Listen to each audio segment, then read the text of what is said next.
All right. Well, today we're going to go through section 1.1, which is talking about linear and absolute value equations. A majority of this content should be review, to be honest with you. There's just a few things that we're going to go through. I want to go through the notes, and then we'll go through some quick examples here just to show you how to work on those problems. All right, so first and foremost, again, we're looking at the linear and absolute value equations. There's a couple of properties that we need to keep in mind. There's the addition and subtraction property, multiplication and division property of equality. So adding and subtracting, really all this says is that when you add the same expression to each side of an equation or subtract the same expression, it produces an equivalent equation. So for example, if I had x plus 3, right, that equals x plus 3. Because if I add 3 to both sides, it's still going to be exactly the same thing. It makes no difference. If I add things to both sides of an equation, it's going to produce the same result. If I subtract things from both sides of an equation, it's going to produce the exact same thing. So it will work out to be equivalent in both cases. Multiplication and division, same idea. When you multiply or divide each side of an equation by the same non-zero expression, it produces an equivalent equation. So again, and we'll talk a little bit about this. We'll go through a couple examples. We do this. This is just a formal definition of something that you probably are already familiar with. It just sounds kind of fancy, but in reality, you probably have been doing this quite a bit in coursework leading up to this point. A linear equation, it's a first degree equation. We say first degree, by the way, I want to point this out. First degree means that the exponent that's on x is just going to be a 1. It's not represented as a 1, and we usually just represent it as x. The 1 is implied or assumed in this case. But that's what we call a linear equation. And you can see just the word line is built right into a linear equation. This just produced a single straight line. A and B are real numbers, A not equal to 0. So essentially, so this is just going to be a linear equation. Normally you think of it like y is equal to mx plus b. This is just another form for it. So that's just something to bear in mind. A contradiction, so these are 3 different types of equations that you may run across. Number 1, a contradiction, so it's an equation with no solutions. A conditional equation is an equation that is true for some values of the variable but not others.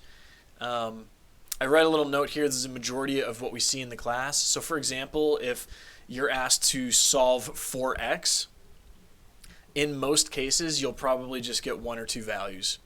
You won't get, like a whole range of values, or you won't get no solution. Although that does happen to be the case. Sometimes you will get a contradiction.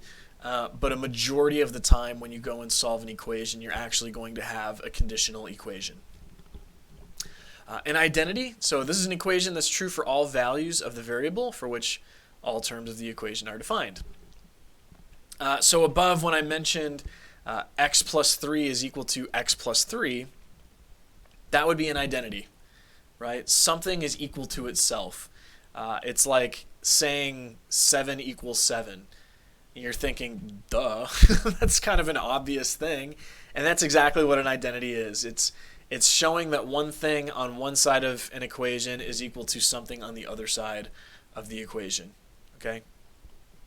Absolute value equations. I'm going to show you how to solve some of these because a lot of people get these mixed up quite a bit. They're really not insanely complicated, but you can easily mess up if you just don't think about the procedure correctly when you're solving. So it's just something that we'll work through, and as you go through some examples, hopefully it will just be drilled into you and make sense. So the absolute value of a real number is the distance between the number x and the number 0 on the real number line. Now, the way I like kind of thinking about this is imagine you have a submarine that is really, really deep. Say it's 30,000 meters. Oh, that's pretty deep. Let's do like 30,000 feet. Okay. The lowest point on the face of the Earth is called the Challenger Deep. It's in the Pacific Ocean in the Marianas Trench. Back in the 1960s, there was actually an expedition where a submarine traveled all the way to the lowest point on the face of the Earth, and it was roughly 30,000 feet down. Very, very far, far above and beyond, way further than the Titanic. Most airlines, jetliners, if you've ever flown on an airplane, they are anywhere between 30,000 and 40,000 feet. It's somewhere in that range. Okay. Now, the interesting thing about that, when we compare the distance, we say 30,000 feet, 40,000 feet for an airliner. We also say 30,000 feet down from where is really the question for the submarine. From where are we referencing our 0 point? And really, that's kind of how you think of absolute value equations, right? Absolute value equations are literally just looking at the number 0 on the number line and measuring the distance on one side and on the other side. And that's it. So it's just the total distance between sea level, if you want to think about 0 as like sea level for the submarine, and sea level for an airline pilot. It's just the exact same thing. So this is kind of a fancy definition, but again, we'll break it down. Yeah.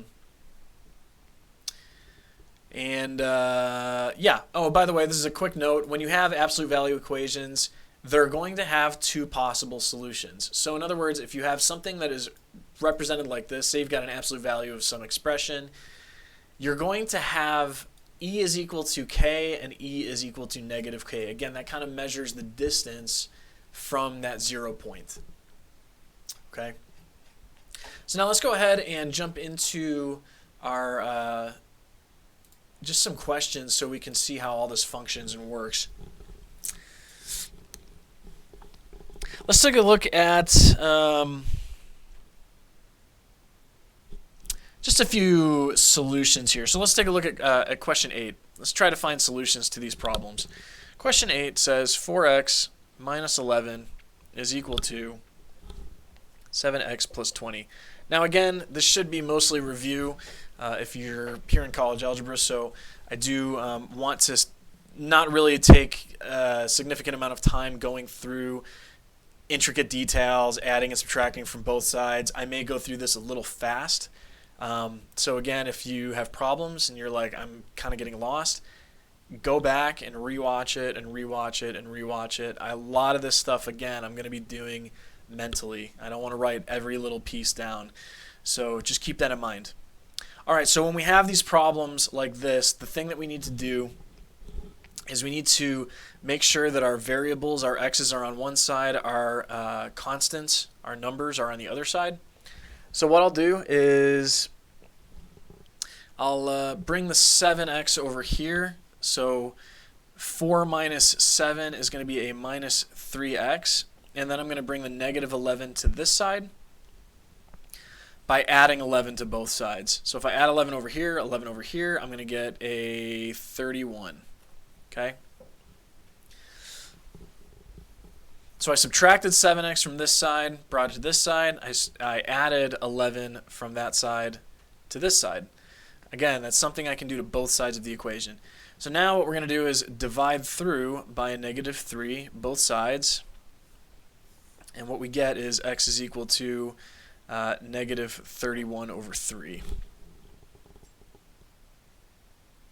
Okay? And that's our solution. All right, let's go ahead and go through another one. I'll do just a few examples and then keep chugging along. Let's do question 12. I just like this one because there's some order of operations involved, and usually for some reason people just get mixed up on those. So might as well just show an example of how this all works. This is equal to 3x minus 2 times 2x plus 5 And that's it. Okay. So the first thing I'm going to do is I'm going to just work on remembering my PEMDAS. Please excuse my dear Aunt Sally. That's the order of operations little phrase that I use to remember it, to remember the acronym. Please excuse my dear Aunt Sally. So the parentheses, taking care of those first. So let's go ahead and multiply this all out. This is going to be 8x minus 2 here. Remember the minus follows through. So 3x minus 4x, and then the minus 2 plus 5 is going to be a minus 10. Okay? Now the cool thing is that we can already begin merging certain things on each side of the equal sign. The 6 and the minus 2 are going to equal a 4. So we've got 4 minus 8x is equal to 3 minus 4x, which is a minus x, minus 10. Okay? And now we can, again, go ahead and move things from right to left to right. Let's go ahead and move the 4 to the other side, which means that I have to bring a negative 4 over since this is positive. So we'll have a negative 8x equal to negative x minus 10 minus 4. And again, I'm kind of writing this out right now. I said I wasn't going to, but might as well. Add an x to both sides, so I got x minus 8x is equal to minus 10 minus 4. So this is going to be a 7x minus 7x equal to minus 14. And now I will divide through both sides by the same coefficient, which is minus 7. And my result is going to be a positive 2. That's my solution.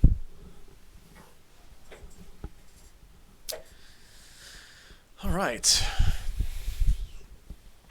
Let's go ahead and move on to the next question. So again, many of the questions that I'm doing are pretty similar to things that you'll see on a homework assignment. I just really want to demonstrate to you how to go ahead and do some of these. Okay. Let's do this one. Actually, I don't know if I have this on the homework assignment, but I just want to show you what something like this looks like, just in case you come across it when you got fractions. Okay, it's been my experience that most students struggle with fractions. I don't know why. I think maybe because it does something in your brain to just like, hey, something is not in the right place. So just there's a little bit of panic that happens when you deal with fractions, and so I'm going to try to alleviate and help you work through that. I'm your math counselor working through your fractional issues. Okay, so here's what we're going to do. First and foremost, when you see something like this, you can keep it like that if you want, that's fine, or you can change it to like 1/4 times x. I'm going to keep it like this just for now, and the reason why is because I'm just going to get all of my constants, my numbers on the same side. Okay, so this is x to the 4th is equal to 1/2 plus 5. Okay?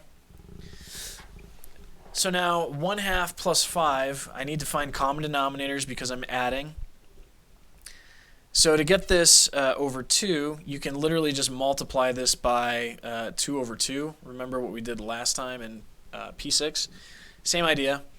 2/2. It's not really a conjugate like we did in the last one, but again, you're multiplying by 1, and you're doing it to get to the point where you can find common denominators. Okay? So then I've got 1/2 plus 10/2. X over 4 is equal to... this will be 11/2 because I combine the numerator. And then what do I have? So the trick here, okay, there's two ways you can go about solving this. The first thing you can do, I'm going to show you both ways. So this is way 1, okay? Way 1. What you can do is you can take this 4 that's on the bottom and multiply both sides by 4 to kind of wipe it out because it's in the denominator. So let's just do that. So we'll have 4 times x over 4 is equal to 4 times 11 over 2. These will get wiped out right here, and I'm left with an x, and then this is going to be 44 all over 2, which is equal to 22. Okay? So that's what we get, 22. Now here's way 2. This is not, either way will work in this case. And the only way that we can use way 2 is because in this instance it really works out nicely. What you have is you actually have a ratio of 2 different fractions. So you've got one fraction equal to another fraction on the other side of the equal sign. If you had like an addition, like say you added something over here, you could not do that. But in this instance, it works out nicely. Another way of thinking about it for those of you who are studying, communications, this is almost like an analogy. You can think of it as like this is to this as this is to this. So really that's what you have when you have 2 fractions equaling one another. You've got a ratio, you've got an analogy. So to solve that analogy, you can literally cross multiply. Okay? So in other words, the 2 times the x and the 4 times the 11. So what do I get? 2x is equal to 44. X is then equal to, if you divide by 2, 22. And we get the exact same thing we had up here. So again, this is the cross multiplication way. That is the more, I'll call it traditional way of solving it, but they both will produce the exact same solution. So just a little piece of tactical advice for you if you run across any of these in the future. Okay. All right, let's go through a few more examples. Let's see here. Let's jump to let's do an absolute value question. Question 42, okay? 2x minus 3 is equal to 21. All right, so when you see an absolute value question, what you're going to do is you're going to split it into 2 distinct pieces, okay? 2 distinct pieces. Essentially what you're saying are these 2 things. This right here implies, so sometimes when you see the word implies, it's actually indicated by kind of a long equal sign with an arrow. That's another way to write implies. This implies that 2x minus 3 is equal to a negative 21 and 2x minus 3 equals a positive 21. Okay? So bear in mind, this right here, all you're doing when you're solving for absolute value questions is you're taking a look at what's on the other side of the equal sign, and then you're just solving kind of the non-absolute value version in 2 cases, one where it's negative and one where it's positive. And so what we can do is then go ahead and do 2x. We'll add 3 to both sides. So this is going to equal a negative 18. And we'll go ahead and do this one. Add 3 to both sides. We'll get 2x is equal to 24. And now we divide through by 2. So x is equal to a negative 9. And then over here, same thing, divide by 2. And we're going to find that x is equal to a 12. Okay? So these are your 2 solutions for that problem. I do want to point something out to you real quick. This is not an example that is in the textbook. Well, it may be in the textbook. I can't guarantee that. It's not in my notes, I'll put it that way. But it will be in your notes because I'm telling you about it right now. The important thing to know is that when you're dealing with absolute value problems, so for example, let's say you've got 4x minus 2 is equal to a negative 17. There is a slight problem with this setup of a question. Because here's the deal. So when you have an absolute value of something, it implies that whatever you're taking the absolute value of makes it positive. Okay? So if you see something like this, and you have a negative sign on the other side of the equal sign of an absolute value, it's impossible. Okay? It is absolutely 100% impossible. You cannot have on the other side of an absolute value sign something that's negative. The previous question, we split it into its two separate components. You can have a negative after you split it, but when you have the initial setup of an absolute value problem, you cannot have a negative sign. Okay? So that's just a quick side note there in case you see something like that in the future. It's one of those tricky things that show up. All right, let's do one more absolute value problem. So we're going to have x plus 3 all over 4 is equal to 6. All right, so what does this imply? This implies that we have, so again, we're going to have x plus 3 over 4 is equal to a negative 6. And x plus 3 over 4 is equal to a positive 6. We're just splitting it up into its two separate components. So now what we do is to get to the correct solution, we multiply, because this is in the denominator, the 4, we can multiply this entire piece by a 4 and that piece by a 4, so it'll wipe it out. So we'll have x plus 3 is equal to a minus 24. You technically could think of this as cross multiplication just like we did before. So a minus 6, you can think of it as a minus 6 over 1. So you have x plus 3 times 1, 4 times minus 6. That would produce that. It's the same thing. Again, I'm just kind of showing you. There's just a couple of different ways you can view these and work through them. Same idea. So this will be x plus 3 is equal to 24, positive 24. And now I'm going to subtract 3 from both sides over here. So subtract 3. Minus 24 minus 3 is going to be a minus 27. Subtract 3 from this side, and I will get a positive 21. Okay? So these are my two solutions right there for this problem. All right, moving on.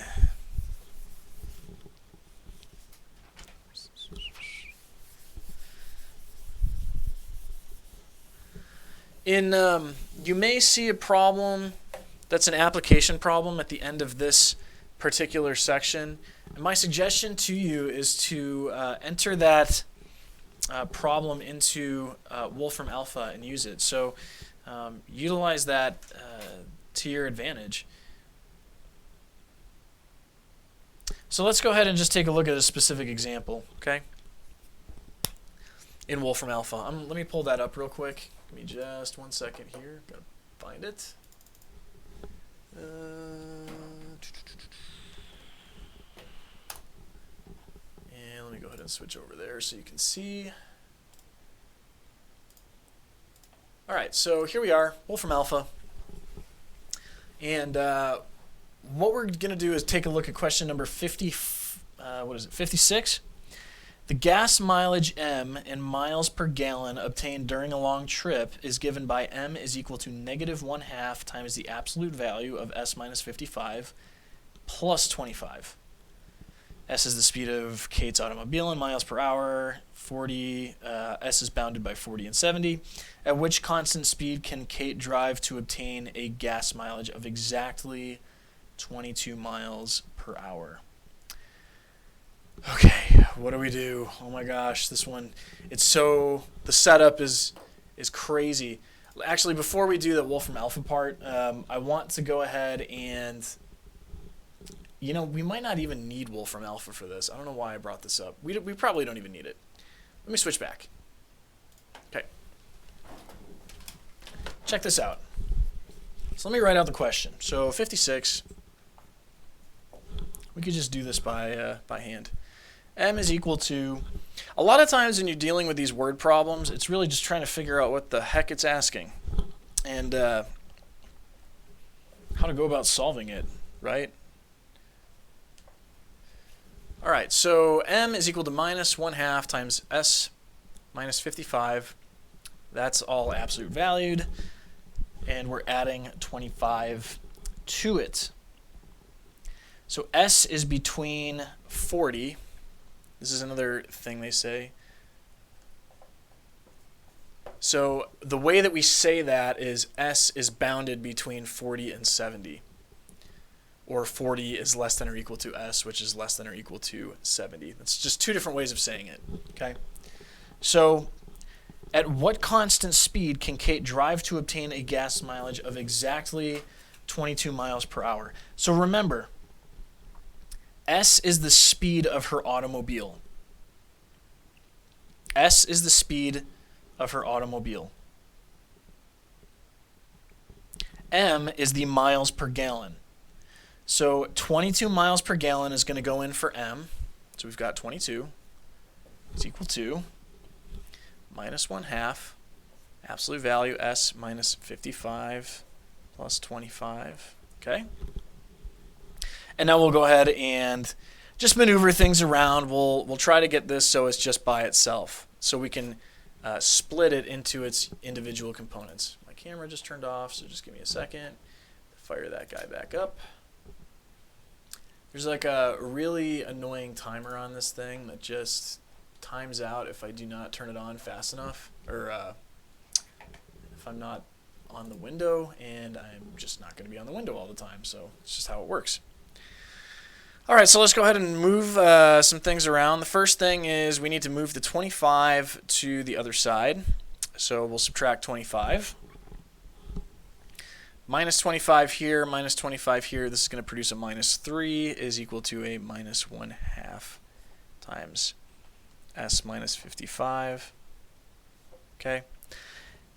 Now, because we have a 1/2 multiplying this, in order to wipe it out, or a negative 1/2 I should say, in order to wipe it out, we multiply by the negative reciprocal. So we would multiply by a negative, or I'm sorry, not the negative reciprocal, just the reciprocal.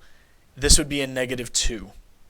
Okay, so we've got minus 3 times a minus 2 is equal to minus 2 times 1/2, negative 1/2, sorry, times S minus 55. Okay. That all gets wiped out. We're going to be left with 6 is equal to absolute value S minus 55. And now when we get to this point, now we can break it into its individual pieces. Okay. Did not really work out my space that well. Let's just see what we get. Okay, so let's do the first one. We'll do negative 6 is equal to S minus 55. And we'll add 55 to both sides. So 55 minus 6 is going to be, what, 49? Yeah, 49, I think. This is going to be 49 is equal to S. Okay. And then we have the other side is going to be 6 is equal to S minus 55. That's an S, by the way. All right, so now we're going to add 55 to both sides, and then this is going to be 61. Yes, 61. Okay. Now remember, these need units associated with them. So S, if we look back at the question, S is the speed of Kate's automobile in miles per hour. So in other words, we have 49 miles per hour and 61 miles per hour. Okay. So those are our two solutions. And now the thing that we need to keep in mind is take a look at what our initial condition was. S needs to be between those two values. Do these both fall within 40 and 70? The answer is absolutely yes. 49 is between 40 and 70. 61 is between 40 and 70. So both of these solutions will work. So that's how you go about solving that problem. It's pretty awesome. That's pretty much it for section 1.1. We're going to go ahead and call it here. And like I said, if anyone has any questions, do not hesitate to contact me, shoot me an email. Let me know if you have any questions. All right, have a good one.